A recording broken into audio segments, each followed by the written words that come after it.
Welcome back to my channel. I'm Veronica with Nurturing Connections Homeschool, where I share resources, tips, and planners to help you connect with what matters most.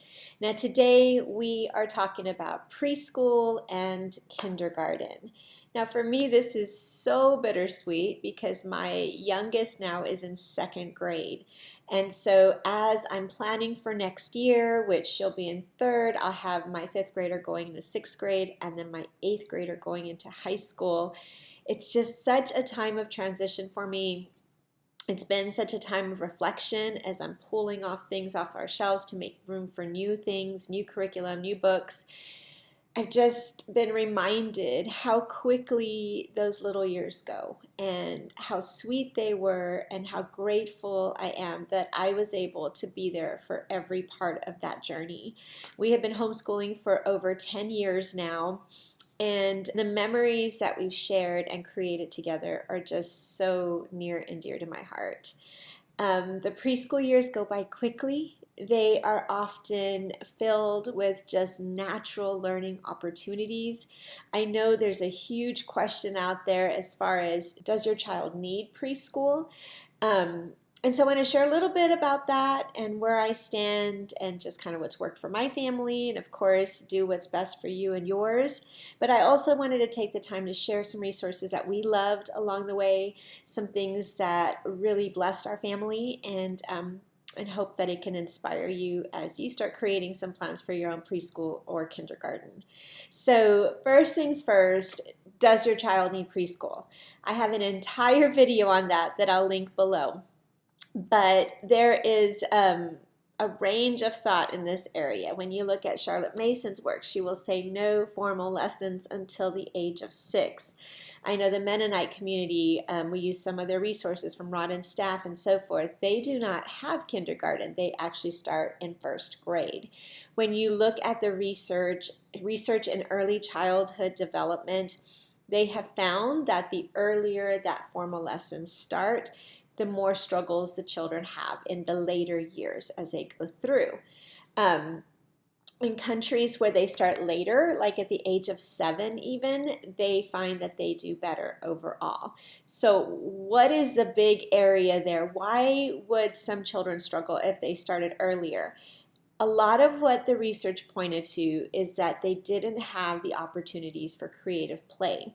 They didn't have the opportunities to be outside in nature, or they didn't have the opportunities to be with their family to create those relationships and that bonding that needs to take place in those early years.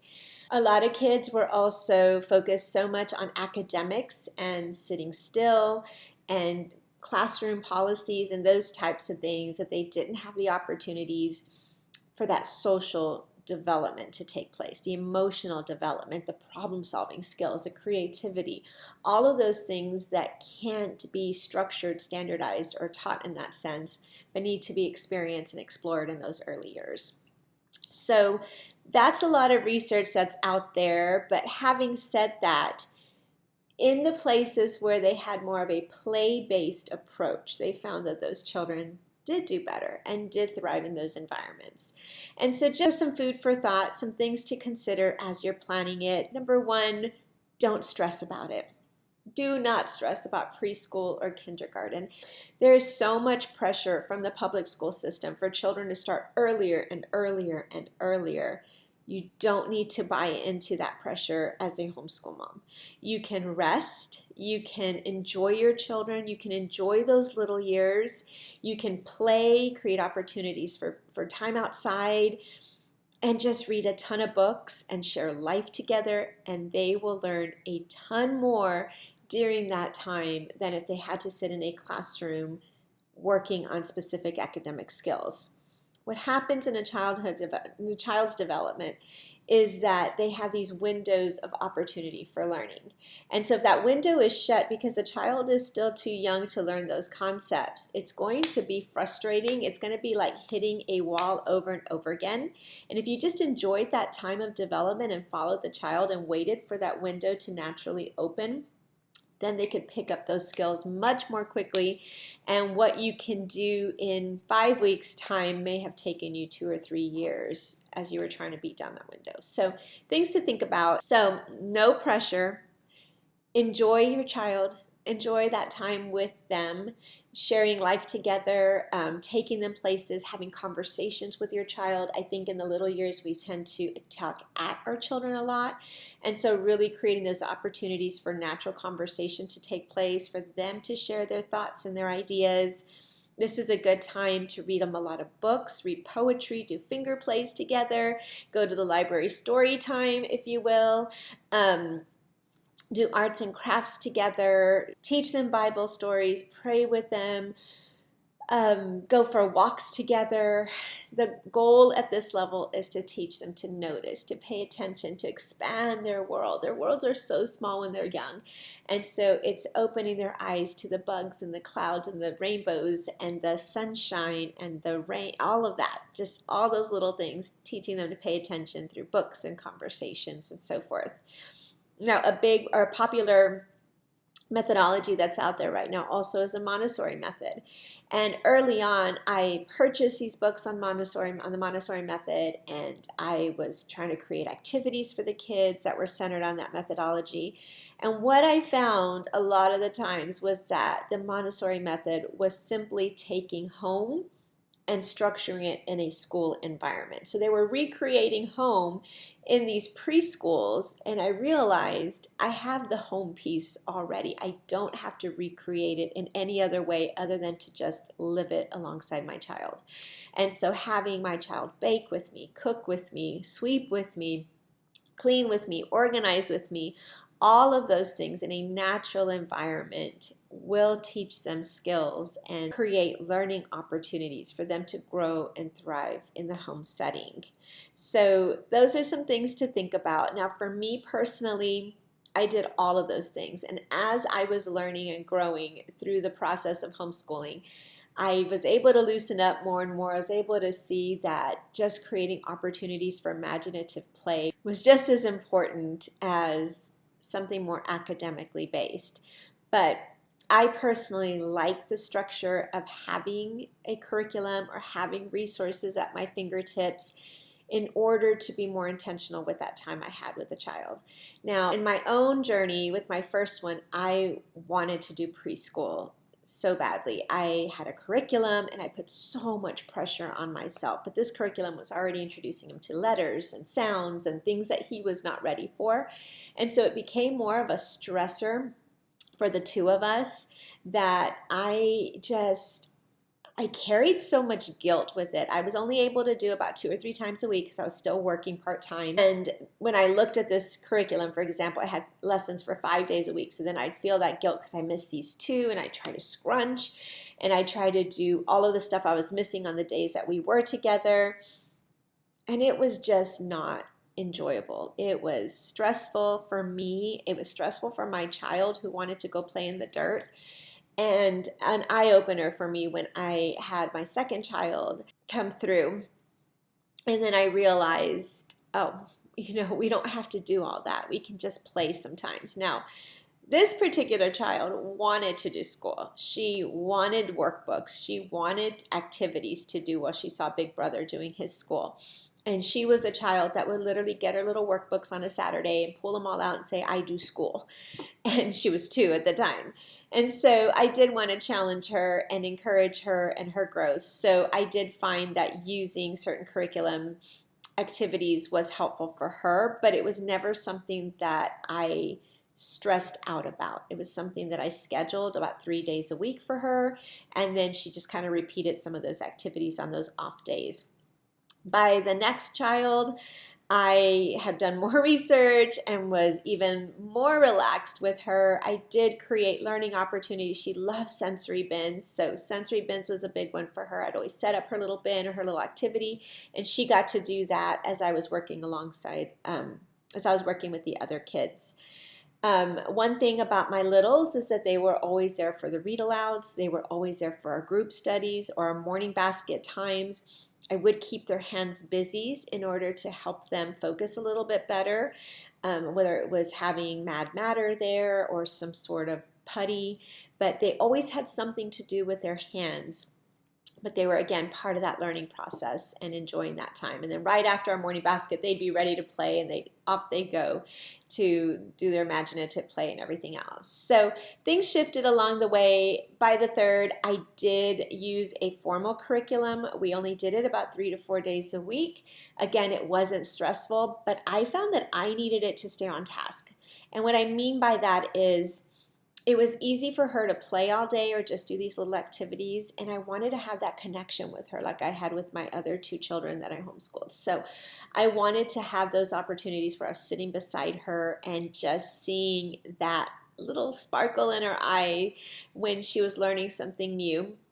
And so I found it helpful to have something to do specifically on each day that would cultivate that relationship bonding and those experiences with her when I felt like I was kind of flying by the seat of my pants. So just some ideas, some things to think about. What works for you and your family will obviously be different based on your unique situations, whether it's your first child going into preschool or kindergarten, or your third or your fifth. I'm just sharing with you our favorites, and then you can take that with what works best for your family. So first things first, I loved just workbox activities. So nothing structured in that sense, just this invitation to play or to build creatively. And so I got these ideas initially from my father's world. This was before they had a preschool curriculum established. They just had these different activities. And so I went and purchased a number of them and then basically created my workboxes like this. So this would only come out during school time. And so it kept it new and fresh. And then we would rotate through them each day so they'd have a different activity to play with. So this one is one of our favorites. It's called Wedgets. I've shared it in a previous video, so I will link some of these below because I do have a video with specific math resources for preschool and kindergarten. I have a video with specific Bible resources for kinder and preschool, and then a whole video on setting up easy sensory bins. I needed quick and easy. I love the creativity that some people put into sensory bins, and they're all thematic and seasonal and all of that. I didn't have the time for that by baby number 3. So I wanted something quick and easy, ready to go, but there was always something that she could play with, and it was always ready when I needed it. So I have a video on that if you want to check that out. But this is one example of an activity box. These are just wedgets. And so there are these different pieces that look like this, and they fit into each other like that.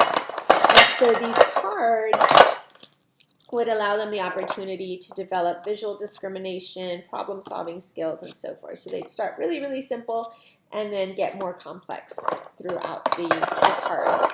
Another example of one of our favorites is also from my father's world, and this is the Discovery Blocks collection. So this was quite an investment. It's a lot more expensive now, I understand, but these blocks are such high quality. They are heirloom style blocks that we will keep for years and years to come.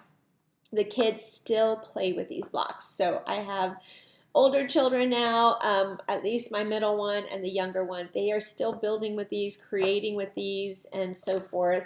But initially it started off with these little activities that they could replicate. Oh, there it is.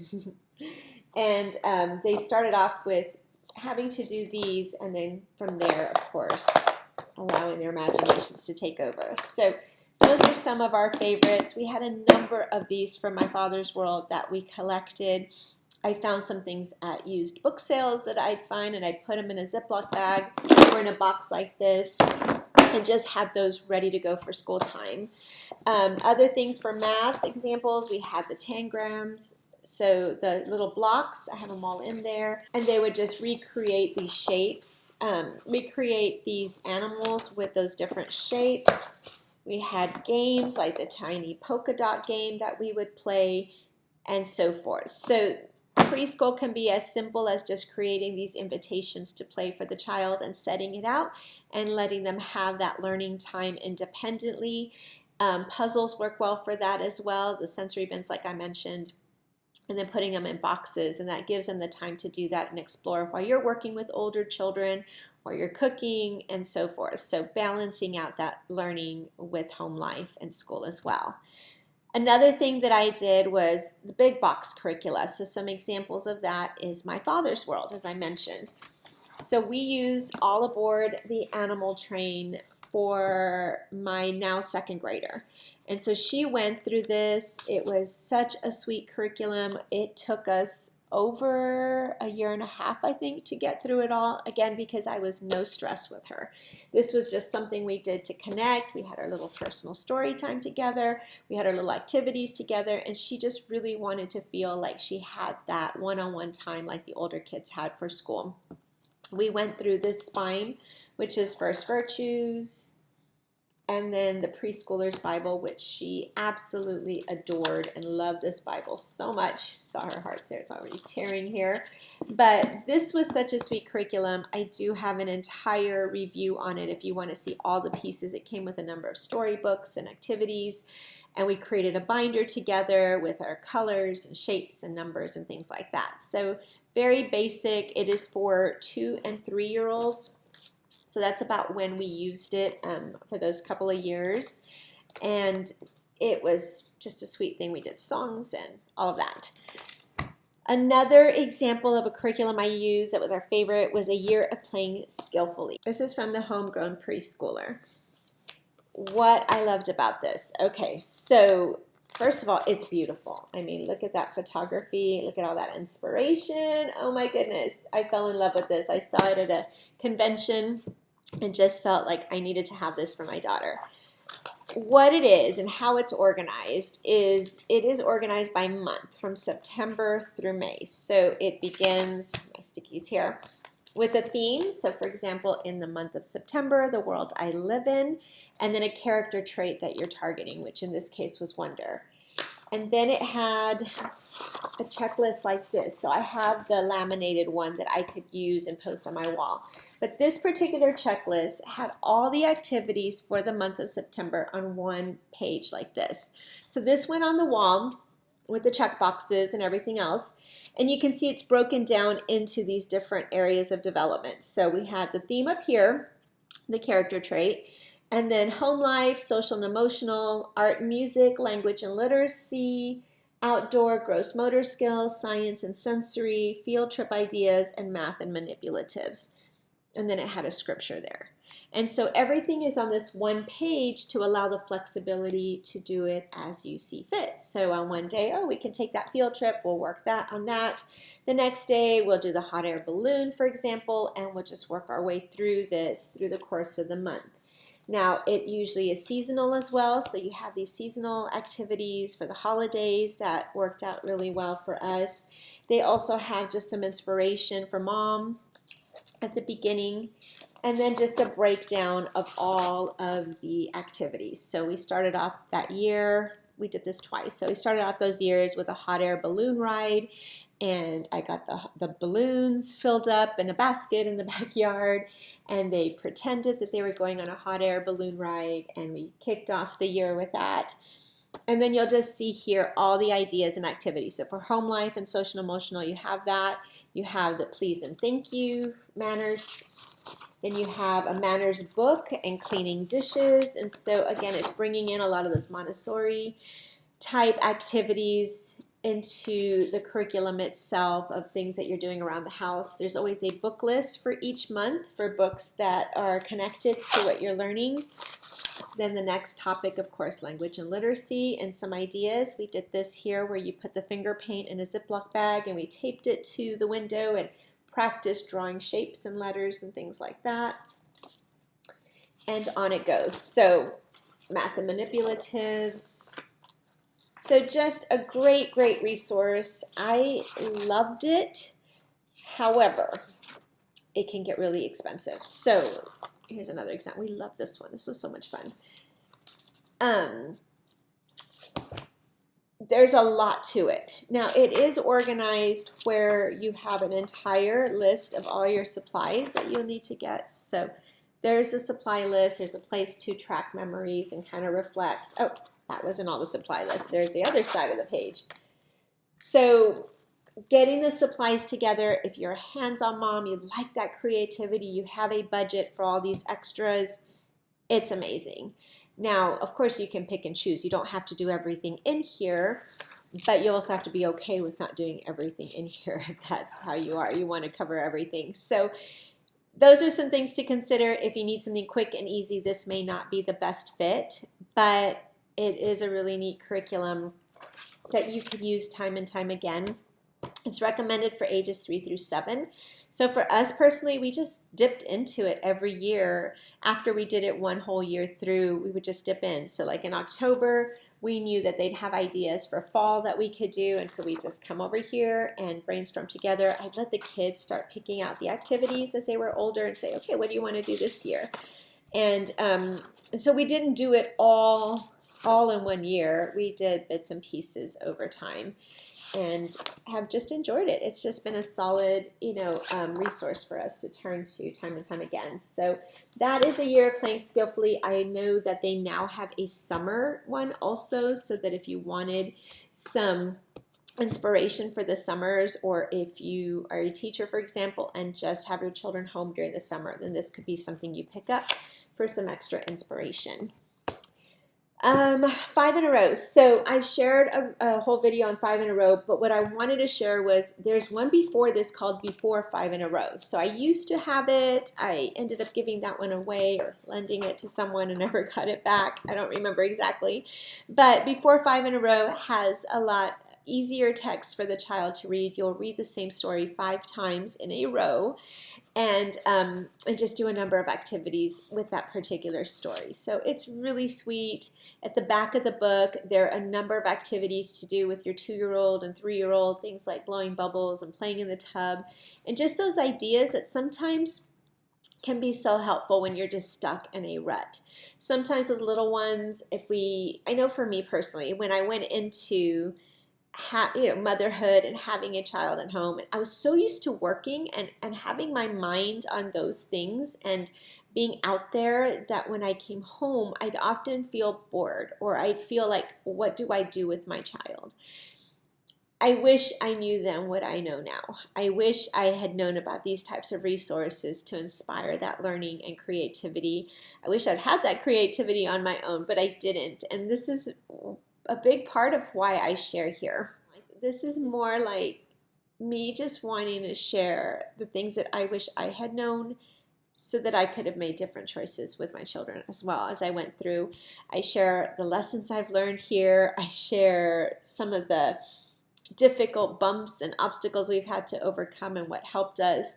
It's just my heart to inspire you and encourage you in your walks, and to say those little years matter. That time that you have with your little ones matters. And I know that we live in a world that tells us if it can be outsourced and handed over to somebody else to do, then it's not that valuable or important. And that couldn't be further from the truth. Those early years, your child will grow more synapses in their brain and dendrites and everything else in those first 2 to 5 years, and then the rest of their life altogether. So it matters. That bonding matters.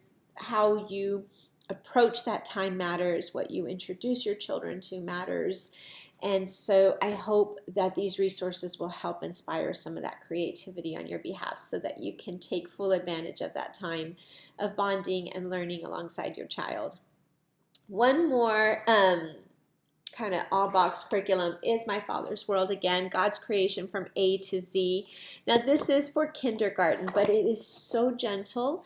And so if you have a child who's 4 years old and ready to start learning their letters and numbers, then this is such a sweet curriculum to introduce them to it. It's based on the Charlotte Mason philosophy of education. It's very sweet. Lots of living book ideas. They have a book list at the back so that you can read a ton to your child and just learn about God's world together. So I did want to bring this up here. Again, I do have a full video review on this if you want to find out more. Other types of resources that we've used are workbooks. So these are from Rodden's staff. They run about $3 to $4 a piece, so they are very, very, very economical. They have a whole ABCD series, as you can see here, We always started with letter C, but if you are reading Bible stories, letter B would be great because it has the Bible pictures that they can color alongside those stories. And I just didn't know about that at the time. But the numbers is so sweet. It always has a little rhyme, a straight line down, and then you're done. This is how to make a 1. And then they practice. They have the 1 there. They circle 1, and they practice 1s. And so it's just super, super sweet and gentle. Around and back on a railroad track, 2, 2, 2. So cute. I love it. And then they circle 2 of each and so forth. So this is the workbook series. You can only find these, I believe, on milestonebooks.com. But there's C and then there's D. Do it carefully so it kind of goes into colors, as you can see.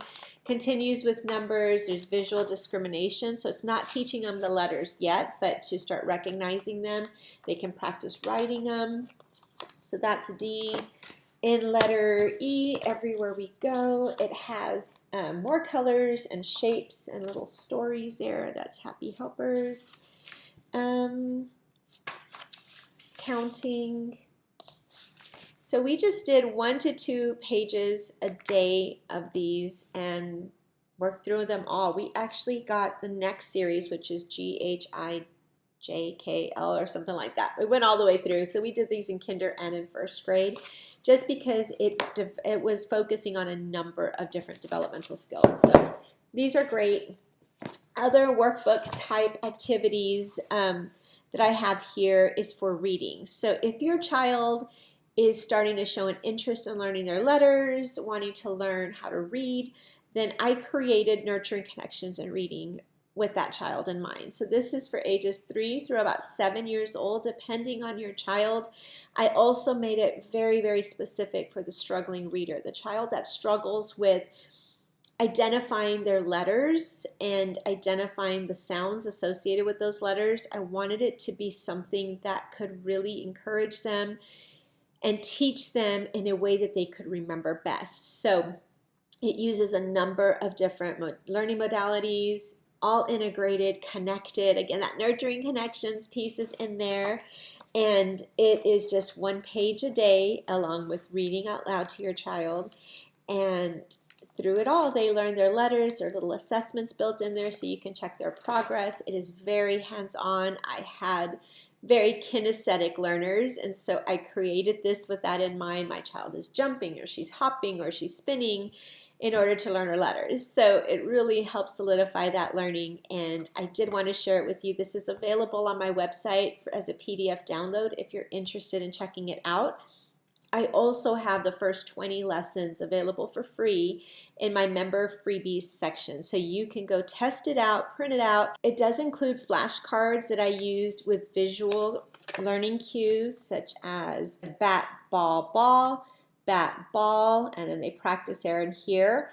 Now these cards, it's recommended that you laminate them, but if you don't have a laminator, then I want to encourage you to look up one of these sleeves. These sleeves are usually available. I found them at the dollar spot, I think, at Target or at the learning resources centers, but these are invaluable. You can just stick in the paper and then they can write and draw on here with a dry erase marker and erase them. So that is Nurturing Connections and Reading. Like I said, it is 1 page each page. It's completely open and go.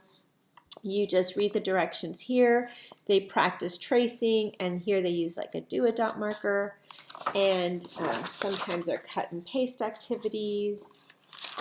You can see here as they're learning the letter J, they have to color the jars with the letter J. So just a number of activities, again, 1 page, and then they start practicing decoding and actually reading the words very, very soon. It's integrated in there, but it's very gentle so that if the child is not grasping it just yet, in level B, I actually go through that process again of how to sound out words, how to blend those sounds together, those phonemes together to read the words, and really support that struggling learner or that younger child who wants to begin to learn and keep it light and fun and not something that takes up a ton of time. This is maybe 10 to 20 minutes a day. So another idea there for a workbook style activity.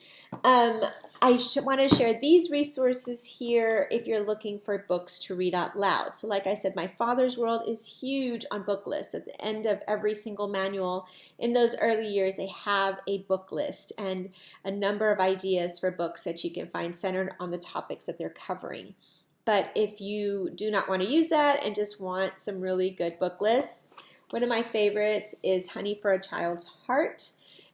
This particular book is an older edition. I know there's some newer ones in there, but you get a number of books with beautiful children's literature and all organized by ages. So you can find picture books for ages 4 through 8, for example, and there are all the books. And then you have books in here for the younger learners, 0 through 3. And so it just breaks down the books, the ideas are all on there. And it also kind of shares the heart behind why you want to read aloud to your child and how meaningful that is. Great, great book. There's another one called The Read Aloud Family. I also have this one. I'm not sure if this is still in print, but Read for the Heart by Sarah Clarkson. Again, same concept. Why should we read? What is the purpose behind it? And what are some great books to read to your child that has that richness in there? So these are great resources. And last but not least, I did want to share some digital resources. So I'm not a huge fan of screen time. This isn't to shame anybody, but I do want to share, for those of you who may not be aware, there's a lot of research that talks about how damaging screen time can be for young developing brains. So initially, the AAP had a research study report out that said they did not recommend any screens for the first 2 years of life. They said that it affects brain development. It was something that was detrimental to a child's ability to focus later on and concentrate and all of those things. Now, there was a big pushback because so many companies target little bitty children in their marketing and all of that. And so they moved it from 2 years to 18 months. I still like that 2-year rule. From every chiropractor I've talked to, every functional doctor I've spoken to, the way the brain develops is a lot slower than what those visual images are shooting in front of them. And so it will rewire the brain if they have access to screens early on and can impact them later on in life. So I don't do anything the first 2 years. Again, take that how you will. Make the best decision for your family. But after that, you just do about 1 chunk of screen time a day. And in those younger years, I did use it for more learning type videos. So we had Hide 'em in Your Heart.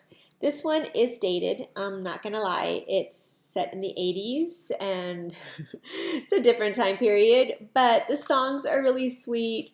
The kids still loved these songs. They would dance with the kids. They would watch it. We would just have it on every day for a few minutes, and they'd sing these songs, and it was just a great way to get scriptures in their minds and in their hearts, and to enjoy that learning.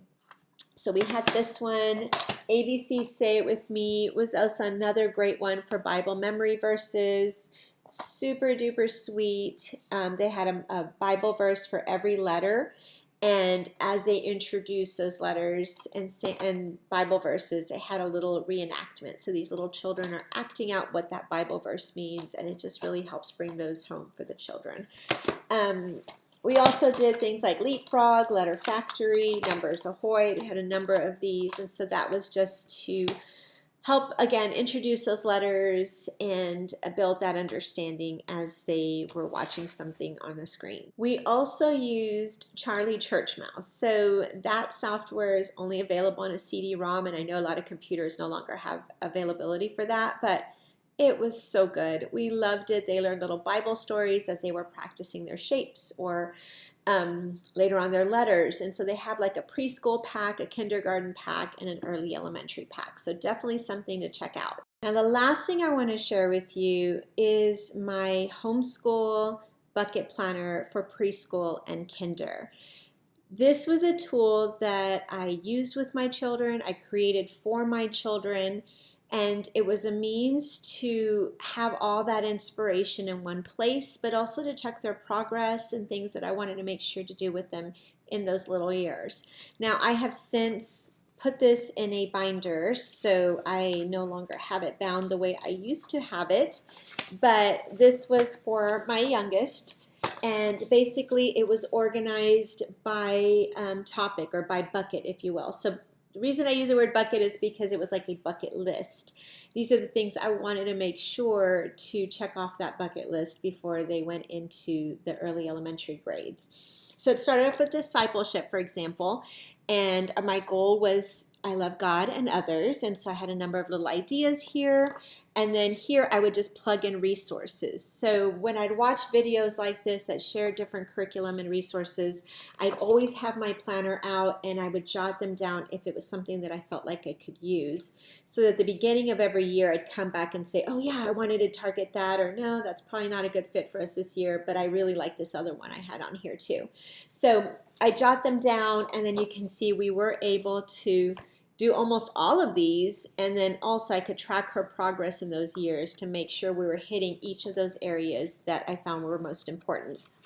So we had discipleship, beginning academics. I could check off the progress. Are we working through an understanding of literacy and developing those first early mathematical skills? Then in beginning reading, I was able to circle all the letters as she learned her capital letters and track her lowercase letters and so forth. So everything is on here.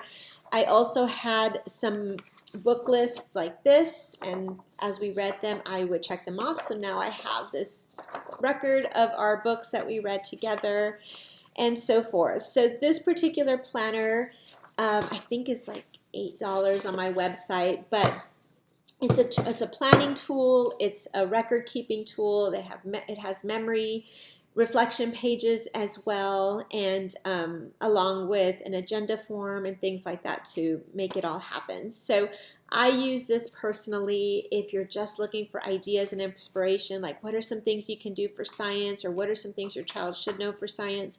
That inspiration is in here. You can see it step by step.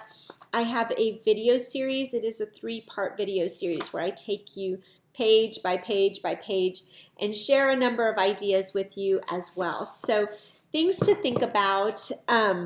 If you have any questions on it, feel free to reach out to me. I'd be more than happy to answer those questions. But other than that, I hope this video was helpful to you. I hope it inspires you in your own journey, and I just pray blessings over you through it. Enjoy it. Those little years go by so very quickly, but they are such a beautiful and sweet time. So enjoy it. Thank you so much for watching. Please give me a thumbs up on your way out if you like these types of videos, and I will see you here next time.